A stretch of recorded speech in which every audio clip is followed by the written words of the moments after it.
ដឹងពីវិធីដាំខ្ចីឲ្យបានទិន្នផលខ្ពស់ដែរឬទេការដាំខ្ចីទាមទារនូវបច្ចេកទេសនិងការថែទាំមួយចំនួន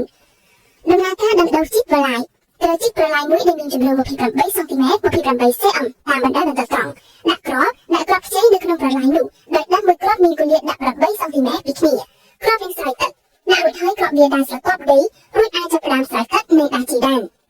ការថែទាំនិងការគ្រប់គ្រងកម្ដៅការស្រោចទឹកបន្ទាប់ពីដុះកូនសំណាបថ្មីជាទូទៅត្រូវស្រោចទឹកក្នុងរយៈពេលប្រហែល15ថ្ងៃម្ដង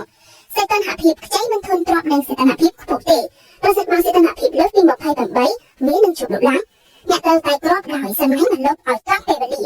ការបង្កប់ដីនិងការកាត់មែកកិច្ចការដីខ្ចីលុបឡើងលើដូច្នេះអ្នកត្រូវភ្ជួររ៉ាត់ដីឲ្យតាំងពេលវេលាដើម្បីឲ្យដីតែគ្របពីលើផ្លែតែនៅក្នុងដីហើយវានៅបន្តលុបលាស់កាត់មែកនៅពេលដែលរុក្ខជាតិមួយមានកូនសំណាបប្រហែល4ដៅឬ5ដៅអ្នកដុះមកជួបគ្នាអ្នកអាចកាត់មែកបានដោយទុកឯមែកសំខាន់ហើយសារធាតុចិញ្ចឹមនឹងមានបរិបូរណ៍នៅពេលវាលូតលាស់ពេញវ័យការប្រមូលផលនៅពេលដែលវាលូតលាស់ដល់ពេលកំណត់វាក៏អាចប្រមូលផលបានហើយសូមអរគុណសម្រាប់ការទស្សនាចុច like និង share ដើម្បីទទួលបានវីដេអូជាច្រើនទៀត